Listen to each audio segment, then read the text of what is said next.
پل کے اور کچھ بھی نہیں ہے کہ جیسے انسان ایک دریا کے اوپر پل کو عبور کر کے ایک راستے سے دوسرے راستے اپنی منزل اور مقصود تک پہنچ جاتا ہے، اسی طرح تم موت کے ذریعے سے دنیا سے آزادی کر کے آخرت میں اپنے اعلیٰ ترین مقامات پر پہنچ جاؤ گے۔ یہ ہے موت کی حقیقت۔ تعبر منہا، اس قنطرہ کے ذریعے سے، اس پل کے ذریعے سے تم عبور کرو گے، عن الضر والبؤس، تم میں جتنی پریشانیاں، تمہیں جتنی مشکلات اس دنیا میں سہنی پڑ رہی ہیں، اس سے تم عبور کر کے، اس سے تم منتقل ہو کے پہنچ جاؤ گے الی جنات الفردوس والنعم الدائمہ، تم ہمیشہ ہمیشہ کی نعمتوں تک اور ایسی جنت کے جسے پروردگار نے اپنے مقرب ترین لوگوں کے لیے سجایا ہے، اس موت کے ذریعے سے تم جنت کے اس اعلیٰ ترین مقام پہ پہنچ جاؤ۔ یہ ہے موت کی حقیقت۔ تو عرف عام میں ہم جو سمجھتے ہیں کہ موت کا معنی ہے فنا ہو جانا، ختم ہو جانا، ائمہ معصومین علیہ السلام کی روایات سے ہمیں یہ سمجھ میں آیا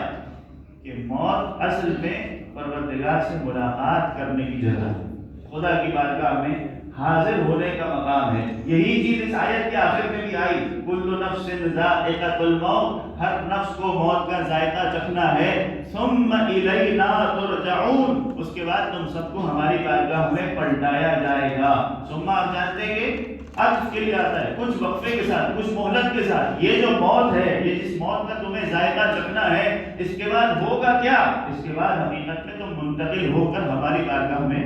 پلٹائے جاؤ۔ یہ ہے موت کی حقیقت۔ اور کتنی فصاحت کے ساتھ قرآن مجید نے اس مفہوم کو ہمارے سامنے پیش کیا۔ ذرا توجہ رکھیے گا، اس آیت میں اور اسی انداز سے دوسری آیات میں بھی، سورہ مومنون کی بھی ایک آیت ہے، افحسبتم انما خلقناکم عبثا، کیا تم لوگ یہ گمان کرتے ہو، یہ خیال کرتے ہو کہ تمہیں اس دنیا کے اندر بیکار کر دیا ہے، کوئی مقصد نہیں تھا، کوئی ہدف نہیں تھا تمہاری خلقت کا، وَأَنَّكُمْ إِلَيْنَا لَا تُرْجَعُونَ، اور تم سمجھتے ہو کہ تمہیں ہماری بارگاہ میں پلٹایا نہیں جائے گا۔ یہی تعبیر جو سورہ عنکبوت کی آیت میں تھی، ثُمَّ إِلَيْنَا تُرْجَعُونَ، پھر تمہیں ہماری بارگاہ میں پلٹایا جائے گا، اس آیت میں بھی آئی۔ کیا تم سمجھتے ہو کہ تمہیں پلٹا کر ہماری بارگاہ میں نہیں لایا جائے گا؟ دونوں کا انداز ایک جیسا ہے، اس میں یہ نہیں کہا جا رہا ثُمَّ إِلَيْنَا تَرْجِعُونَ، ترجعون یعنی اگر تم شریف ہوتے اور تم سے یہ امید ہوتی کہ تمہیں آزاد چھوڑ دیا جائے، تمہیں اختیار دیا جائے کہ اپنی مرضی اور اپنی خواہش سے ایک وقت مقررہ پر خدا کی بارگاہ میں حاضر ہو جاؤ، تو تم کبھی بھی اپنی مرضی اور خواہش سے خدا کی بارگاہ میں جانا نہیں چاہتے۔ اس لیے ہم نے یہ مجبور کر دیا، یہ وقت مقرر پر تمہارے لیے قید رکھ دی کہ تم اپنی مرضی اور خواہش سے تو کبھی اس دنیا کو چھوڑ کر خدا کی بارگاہ میں نہیں آؤ گے، لہذا ثم الینا ترجعون، تمہیں زبردستی ہماری بارگاہ میں پلٹایا جائے گا۔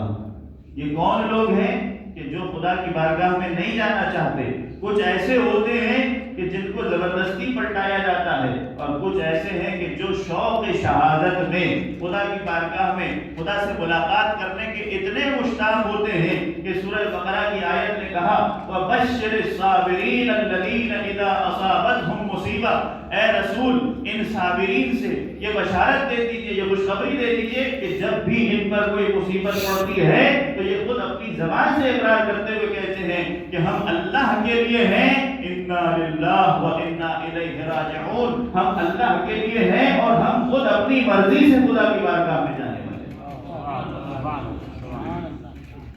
تو دو گروہ ہیں کہ جو قرآن نے ہمارے سامنے پیش کیے، ایک وہ ہے کہ ثم الینا ترجعون، انہیں زبردستی خدا کی بارگاہ میں لایا جائے گا، اس لیے کہ وہ اپنی مرضی اور خواہش سے کبھی نہیں چاہیں گے کہ اس حیات سے ہاتھ دھو بیٹھیں، اس دنیا کو چھوڑ کر خدا کی بارگاہ میں حاضر ہو جائیں، انہیں زبردستی کھینچ کر خدا کی بارگاہ میں لایا جائے گا۔ اور کچھ ایسے ہیں کہ جو ہمیشہ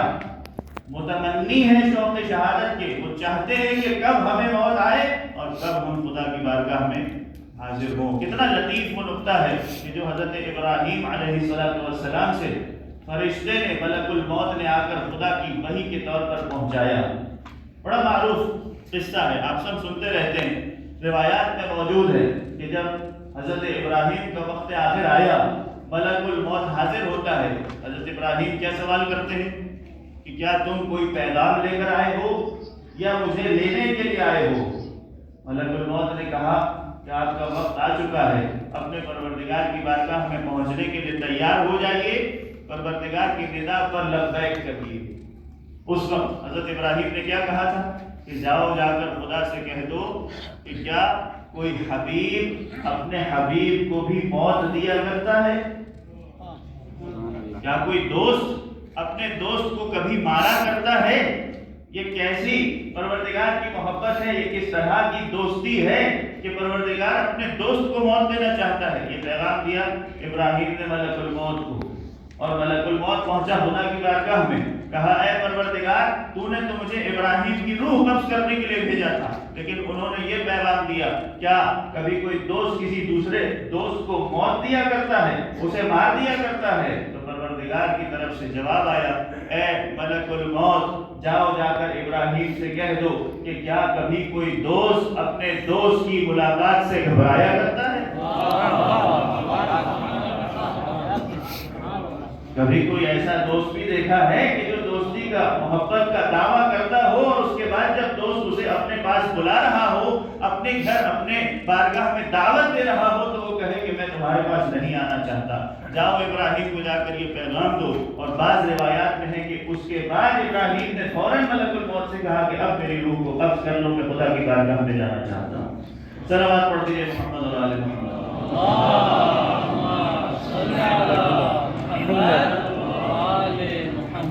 تو عزیزان محترم، ہمیں موت کے مفہوم کو سمجھنے کی ضرورت ہے۔ یہ فنا نہیں ہے، یہ ختم ہو جانا نہیں ہے، ایسا نہیں ہے کہ جس کے بعد کوئی حرکت نہیں ہے، جس کے بعد کوئی زندگی اور حیات نہیں ہے، بلکہ موت ایک ایسی حقیقت ہے جسے پروردگار نے خلق کی طرف نسبت دی اور اسے ایک وجودی شے سے تعبیر کیا۔ اس کی ایک اور دلیل بھی قرآن کی آیت سے جو مفسرین نے اس کے ذیل میں روایات لکھی ہیں پیش کر دوں۔ سورہ مبارکہ مریم کی ایک آیت ہے، وَأَنذِرْهُمْ يَوْمَ الْحَسْرَةِ، اور انہیں ڈراؤ اس دن کے بارے میں کہ جو حسرت کا دن ہوگا، جس دن لوگ بڑے پشیمانی اور پچھتاوے کی کیفیت میں ہوں گے، سب لوگوں کو ندامت ہوگی، اس دن کے بارے میں ڈراؤ۔ سورہ مبارکہ مریم کی آیت۔ اس روایت کے ذیل میں تفسیر قمی میں روایت موجود ہے، علی بن ابراہیم قمی نے چھٹے امام جعفر صادق علیہ السلام سے روایت